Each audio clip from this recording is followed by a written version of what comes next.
Hello दोस्तों, welcome back to my channel. अगर आपने अभी तक मेरे चैनल को सब्सक्राइब नहीं किया है तो जल्दी से मेरे चैनल को सब्सक्राइब कर दें। पार्ट 8 की शुरुआत में शेन यांग से कहता है कि अगर हम पकड़े गए तो क्या हमें पहले की तरह अपॉलॉजी लेटर लिखना पड़ेगा। यांग कहती है कि ये काम तो तुम बहुत अच्छे से कर सकते हो, तो परेशान होने की क्या जरूरत है। शेन कहते हैं कि मुझे तो तुम्हारी फिक्र है। जब टीचर्स को मालूम होगा कि तुम्हारे जैसी परफेक्ट स्टूडेंट मेरे साथ स्कूल की दीवार फैलांग कर यहाँ पर आई है तो वो तो शॉक हो जाएंगे ये सुनकर। यांग कहने लगती है कि मुझे याद है कि एक दफा तुम्हें असेंबली में अपना अपॉलॉजी लेटर पढ़ना पड़ा था। उस वक्त मुझे ख्याल आया कि तुम्हारे दोस्त होने की हैसियत से मुझे भी तुम्हारे साथ खड़ा होना चाहिए। शेन कहते हैं कि मुझे ये जानकर खुशी हुई। मुझे नहीं मालूम था कि तुम्हारा सबसे बड़ा पछतावा ये है कि तुमने स्कूल में मेरे साथ अपॉलॉजी लेटर नहीं पढ़ा। यांग बहुत ऑकवर्ड महसूस कर रही होती है। कहती है कि क्या सिक्योरिटी गार्ड चला गया है। शेन कहता है कि हाँ, शायद चला गया है। अब ये दोनों बाहर देखते हैं तो उनको गार्ड दिखाई नहीं देता। यांग कहती है कि अगर गार्ड यहाँ से चला भी गया तब भी हमें बैडमिंटन कोर्ट जाकर लाइट जलानी पड़ेगी, तब गार्ड हमें देख लेगा, इसलिए हम यहाँ पर नहीं खेल सकते। शेन कहते हैं कि ठीक है, फिर हम किसी और दिन खेलेंगे।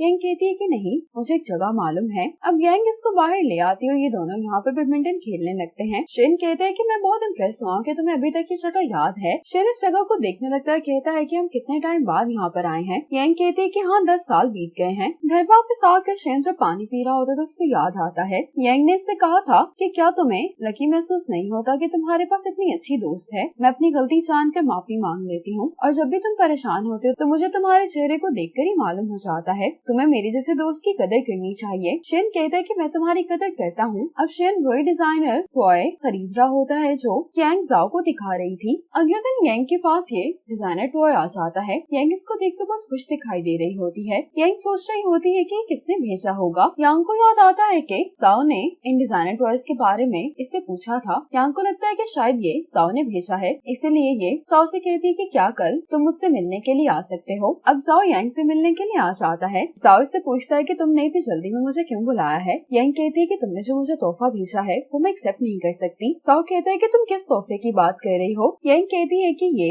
लिमिटेड एडिशन है और इसको खरीदना बहुत ही मुश्किल है। जाओ कहता है कि आजकल ये डिजाइनर टॉयज काफी पॉपुलर हैं, तुम्हें भी ये अच्छे लगते हैं तो मैंने तुम्हारे लिए ये खरीद लिया। ये इतना भी महंगा तोहफा नहीं है। यांग कहती है कि फिर तुम मुझे प्राइस बता दो, मैं तुम्हें पैसे रिटर्न कर देती हूँ। जाओ कहता है कि हम दोनों पुराने दोस्त हैं, अगर मैंने तुम्हें तोहफा दिया है तो ये नॉर्मल बात है, लेकिन यांग ये गिफ्ट एक्सेप्ट करने के लिए तैयार नहीं होती। तो साओ कहता है कि फिर तुम मुझे प्राइस चेक करने दो। यांग जल्दी से साओ को ये पैसे ट्रांसफर कर देती है। साओ से एक सवाल पूछता है कि अगर ये गिफ्ट मेरी जगह तुम्हें शेयन ने दिया होता तो क्या तब भी तुम उसको पैसे ट्रांसफर करती। यांग कहती है कि आपको ऐसा लगता है कि मैं पैसे वापस ना करती। ये सुनकर साओ मुस्कुराने लगता है तो यांग कहती है कि आप प्लीज ये पैसे एक्सेप्ट कर लें। ये सुनकर साओ यांग के भेजे हुए पैसे एक्सेप्ट कर लेता है। अब शेन को एक जगह से इनविटेशन आया होता है। फांग कहता है कि तुम यहाँ पर अकेले कैसे जा सकते हो। शेन कहता है कि मैं तुम्हें अपने साथ नहीं लेकर जा सकता क्योंकि इस जगह पर पेट्स को लाने की इजाजत नहीं है। ये कहकर शेन यहाँ से चला जाता है। अब शेन यांग को कॉल करके कहता है कि मैं तुम्हें लेने के लिए आ रहा हूँ। तो यांग कहने लगती है कि मैं तो भूल ही गई थी कि मुझे तुम्हारे साथ जाना है। शेन कहता है कि फांग भी यहाँ पे मेरे साथ आना चाह रहा था, लेकिन तुम्हारी वजह से मैं उसको नहीं लेकर जा रहा, तुम ये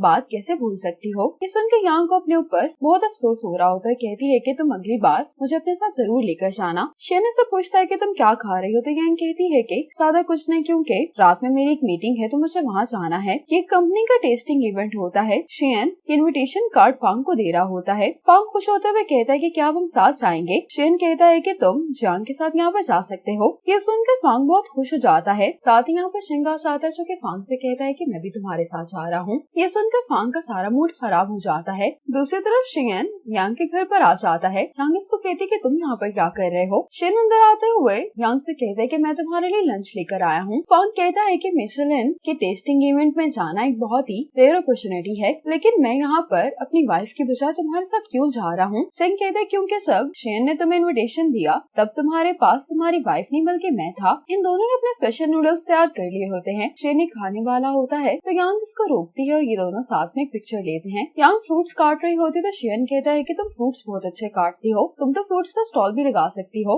यांग कहती है कि सब कोई किसी के घर मेहमान आता है तो वो होस्ट की तारीफ करते हैं, लेकिन तुम मुझे कह रहे हो कि मुझे फ्रूट का स्टॉल लगा लेना चाहिए। शेन कहता है कि ये भी तो तारीफ ही है। अब शेन की नजर इसी डिजाइनर टॉय पर पड़ती है। शेन कहता है कि ये तो वही बियर है जो तुम काफी टाइम से खरीदना चाह रही थी। यांग कहती है कि हाँ, साओ ने ये बियर खरीदने में मेरी मदद की है। ये सुनकर शेन को गुस्सा आ रहा होता है। शेन इस पेड़ से कहता है कि मेरा बियर अभी तक यहाँ पर नहीं पहुँचा और तुम पहले ही यहाँ पर आ गए हो। शेन शेन कहता है कि मुझे ज़ाओ की इंटेंशन सही नहीं लग रही, लेकिन चाहे जो भी उसकी इंटेंशन हो, तुम यहाँ पर नहीं रह पाओगे। शेन गुस्से में स्पेयर का बाजू हिला रहा होता है तो यांग कहती है कि मेरे बेयर को हाथ मत लगाओ। अब शेन यांग के पास आकर बैठ जाता है तो कुछ ही देर बाद स्पेयर का बाजू टूट कर नीचे गिर जाता है। यांग जल्दी से अपने बेयर को देखने के लिए चली जाती है। ये देखकर तो शेन बहुत खुश हो रहा होता है। यांग गुस्से में शेन के पास आते कहती है कि मैंने तुमसे कहा भी था कि मेरे बेयर को हाथ मत लगाओ। यांग कहती है कि मेरी बात तुम गौर से सुन लो, जब तक तुम मेरे बेयर को फिक्स नहीं कर देते मैं तुम्हें यहाँ से नहीं जाने दूंगी। शेन तो इसी बात पे बहुत खुश होता है कि इस बेयर की बाजू टूट गई है। अब शेन यांग से कहता है कि तुम अपने डिनर पर जाओ, मैं इस बेयर को फिक्स करने के बाद तुम्हें लौटा दूंगा। ये कहकर शेन चला जाता है। अगले सुबह यांग शेन को मैसेज करके पूछती है कि क्या तुमने मेरा बेयर फिक्स कर दिया है, तो शेन इसको पिक्चर भेज देता है जिसमें इसके बेयर की हालत और भी खराब हो गई होती है। यांग कहती है कि हमारी दोस्ती यहीं पर खत्म होती है। आज यांग जियांग को लेकर इसी लेडी के रेस्टोरेंट में खाना खाने के लिए आती है। जियांग कहती है कि इस रेस्टोरेंट की आउटलुक अच्छी नहीं है, अगर तुम मुझे यहाँ पर ना लेकर आती तो मुझे नहीं मालूम होता कि यहाँ का खाना इतना मजे का है। अब जियांग शेन के सभी एम्प्लॉयज के लिए लंच लेकर यहाँ पर आ जाती है। शेन कहता है कि तुम तो यांग के साथ थी ना, तो जियांग कहने लगती है कि यांग ने जिस लेडी को लोन दिलवाया है वो ट्रांसफर होने के बाद इसकी पहली क्लाइंट है, इसीलिए यांग इस लेडी की मदद करने की कोशिश करे क्योंकि इसका बिजनेस इतना अच्छा नहीं चल रहा। जियांग कहने लगती है कि अगर इस लेडी का बिजनेस ठीक ना हुआ तो क्या इससे यांग को भी फर्क पड़ेगा। फांग कहता है कि तुम फिक्र नहीं करो, यांग कोई ना कोई हल ढूंढ लेगी। लेकिन डायरेक्टर गन की वजह से शेन परेशान हो जाता है। अब शेन इसे रेस्टोरेंट को देखने के लिए आता है। शेन की नजर साइड पे पड़ती तो एक बच्चे को कुछ स्टूडेंट्स बुली कर रहे होते हैं। ये देखकर शेन इनकी वीडियो बनाने लगता है और इनके पास आकर कहता है कि तुम लोग अपने क्लासमेट को क्यों बुली कर रहे हो। तो ये स्टूडेंट्स कहते हैं कि हमने कुछ भी गलत नहीं किया। शेन कहता है कि मैंने सब कुछ रिकॉर्ड कर लिया है, अगर मैंने ये वीडियो इंटरनेट पर पोस्ट कर दी तो सबको मालूम हो जाएगा कि तुम लोग अपने क्लासमेट को बुली करते हो। ये सुनकर बच्चे डर जाते हैं, कहते हैं कि प्लीज आप इस वीडियो को पोस्ट मत कीजिएगा वरना हमारे डैड हमें नहीं छोड़ेंगे। शेन कहता है कि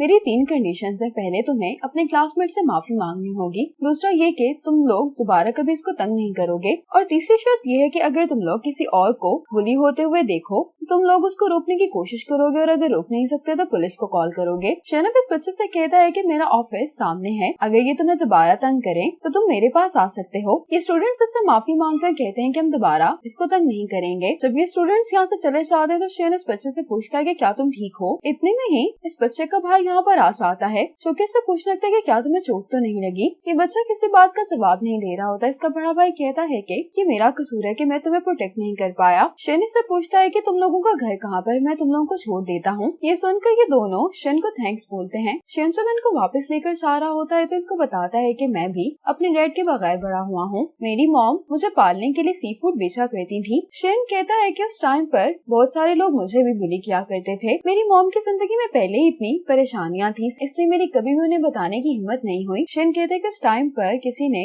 मेरी मदद की थी जिस तरह से आज मैंने तुम लोगों की मदद की है। शेन मुस्कुराते हुए कहता है कि मुझे आज तक उसकी कही हुई वो सारी बातें याद हैं। ये लड़का कहता है कि वो पर्सन जरूर आपका क्लोज फ्रेंड होगा। शेन हंसते हुए कहता है कि वो अक्सर मुझे धमकियां देती रहती है कि वो मुझसे दोस्ती तोड़ देगी, लेकिन मैं उसे हमेशा कहता हूँ कि ऐसा कभी नहीं होगा। अब शेन का हाई स्कूल टाइम दिखाया जाता है। शेन अपनी मॉम से कह रहा होता है कि ये डिलीवरीज मैं कराता हूँ, लेकिन इसकी मॉम कहती है कि तुम अपना होमवर्क करो। इतने में यहाँ पर यांग आ जाती है और कहती है कि मेरी मॉम बिजनेस ट्रिप के लिए बीजिंग गई हैं, मेरे डैड मीटिंग में और मैं अपनी चाबियां घर पर भूल आई हूँ, इसलिए मैं तुम्हारे साथ होमवर्क करने के लिए आ गई हूँ। अब ये दोनों होमवर्क करने के लिए बैठ जाते हैं। थोड़ी देर बाद यहाँ पर कुछ लड़के आते हैं और इसे टीज करते हुए कहते हैं कि क्या तुम सी फूड बेच रहे हो। ये सब कह रहे होते हैं कि इससे हमेशा सी फूड की स्मेल आती है। ये शेन से कहते हैं कि हमें एक फिश चाहिए। यांग इसको रोकती है लेकिन शेन इनको फिश देने के लिए चला जाता है। ये तीनों कहने लगते हैं कि हम कभी भी ऐसा गंदा काम नहीं करते। ये सुनकर यांग को बहुत गुस्सा आ रहा होता है। यांग ऐसे प्रिटेंड करने लगती है जैसे फिश इससे कुछ कह रही है। इन तीनों लड़कों से कहती है कि फिश कह रही है कि तुम लोगों का IQ बहुत कम है इसलिए तुम उसको नहीं खा सकते। ये सुनकर शेन हंसने लगता है। यांग कहती है कि अगर तुम लोगों को मेरी बात पे यकीन नहीं आ रहा तो मेरे पास ये कुछ टेस्ट पेपर हैं, तुम लोग सॉल्व कर दो। अगर तुम लोग ये सॉल्व कर पाए तो फिर ये फिश मेरी तरफ से गिफ्ट होगी। ये लड़के कहने लगते हैं कि ये पेपर्स बहुत मुश्किल है, हम हल नहीं कर पाएंगे। ये लड़का कहता है कि तुम इसे प्रोटेक्ट क्यों कर रही हो, ये तुम्हारा क्या लगता है। तो यांग कहती है कि मैं इसका बड़ा भाई हूँ। यांग कहती है कि आखिरी बार जब तुम लोगों के पेरेंट्स स्कूल आए थे तो मैं उन्हें गेट तक छोड़ने के लिए गई थी, अगली बार जब वो आएंगे तो मैं उनसे इस इंसिडेंट के बारे में जरूर बात करूंगी। ये सुनकर ये तीनों लड़के यहाँ से चले जाते हैं। शेन यांग से कहता है कि मैं ये सॉल्व नहीं कर पा रहा हूँ। तो यांग कहती है कि तुम मुझे बड़ा भाई क्यों कह रहे हो। शेन कहता है कि तुम्हें तो अभी कहा है। यांग कहती है कि वो तो मैंने ऐसे ही कह दिया। शेन कहते लेकिन मैंने इस बात को सीरियसली लिया है। यांग कहते कि फिर मुझे तुम्हें अपने मिशन के तौर पर एक्सेप्ट करना होगा। इससे मोमेंट पर पार्ट 8 खत्म हो जाता है।